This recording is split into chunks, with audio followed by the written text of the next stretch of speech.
What's up and welcome to My Point of View. I am your fat and opinionated host, and what we're looking at here right now is the current situation at our southern border. And you might be asking yourself the question, well, what does the situation at our southern border have to do with Brian Laundrie? Well, you see, much like all of you, I am totally invested in this Gabby Petito case. And as soon as I heard that Brian Laundrie went missing, I automatically assumed that he escaped across the southern border. But then I got to really thinking about it. And I put a lot of thought into it. And finally, I came to the conclusion that it in fact was the most logical explanation as to where Brian Laundrie went.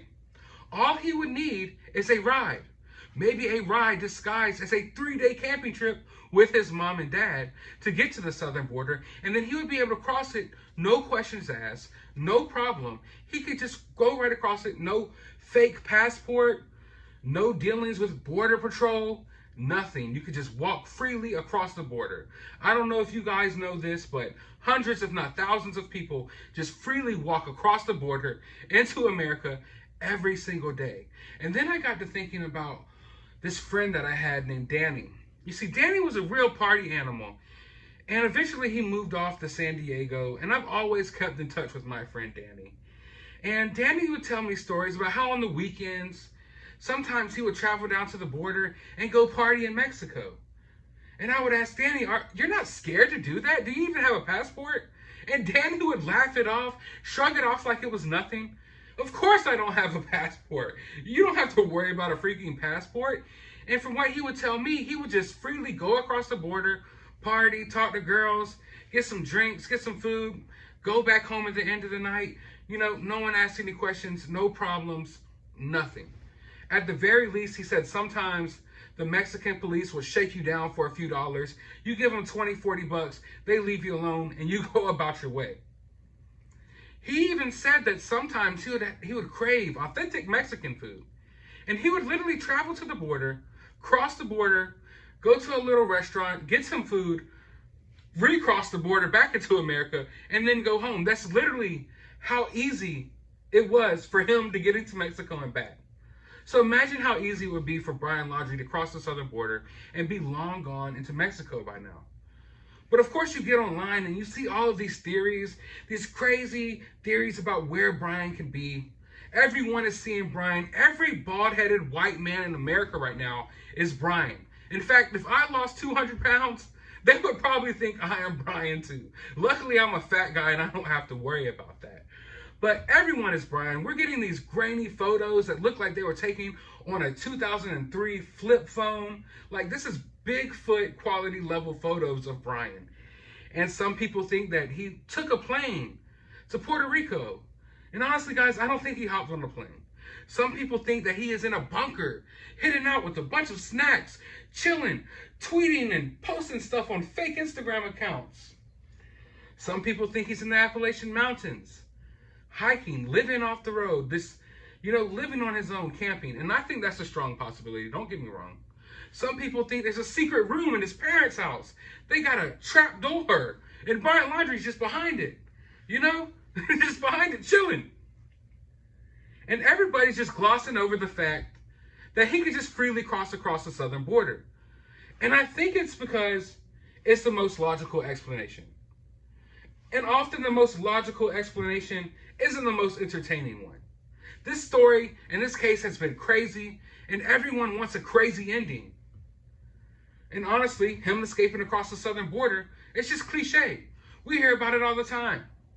Plenty of criminals escape across the southern border and go to Mexico never to be seen again.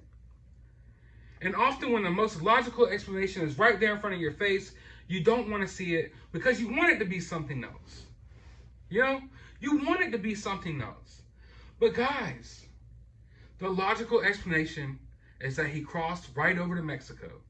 Get this thought out of your head that he would need a fake passport or anything like that. He could literally take his bag, walk right across the border, and be gone. No freaking questions asked. And he had this much of a head start. We know that his family and him went on this 3-day camping trip. Where do you go in 3 days? They put this camper on the back of the car. They took shifts sleeping. And each one of them, Brian's mom, Brian's dad, They took turns driving, and they drove to the southern border. They loaded up the camper with as much, supplies as they could give Brian as possible, and they got him on his way. And he's gone. He's somewhere in Mexico. He's somewhere in South America. He is wherever he is. But I fully believe that's where he's at. I fully believe that's how he got away. I don't think he's somewhere in America right now. I don't think he's somewhere in the Appalachians hiking days and weeks and months till he gets to Canada.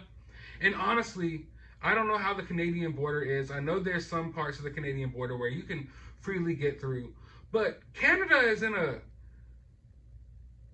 kind of a police state right now. Like, things are happening in Canada. Canada is on lockdown, okay? You're not freely moving across Canada as freely as you are Mexico. Mexico is just, in a way, it's kind of like this lawless land. And if you got a few dollars in your pocket and you mind your business, you can get a long ways. You can get a long ways. Now, of course, there is these theories out there that if he did escape to Mexico, the cartel could have got a hold of him and they'll hold him for ransom.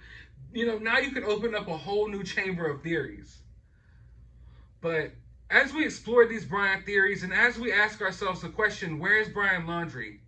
We need to be careful not to gloss over the most obvious answer just because we want something more entertaining, just because we want more of a climactic ending than, his mom and dad took him to Texas, took him to the border, and he went to Mexico. People want a more crazier ending to it, but don't let that allow you to get off the path. Don't let that take you off the track. Stick to the reality. Stick to your common senses here, okay? Theories can run wild, and I have crazy theories, and I'm going to be sharing some of my crazy theories here as well. But when you stick to the reality of things and you really just approach it from the most logical standpoint, Brian Laundrie escaped across the southern border, and he is now in Mexico. But I want to know all of your opinions. I want to know all of your theories. Where do you think Brian is? Let me know down in the comments below. While you're down there, hit that subscribe button, ring that notification bell so you can be notified of all of the updates in this case, because I will be following this case closely until Brian is found and he is behind bars and he is charged. So you might want to be subscribed. So go ahead and hit that subscribe button. Hit that thumbs up button if you enjoyed this video. And as always, remember to stay opinionated.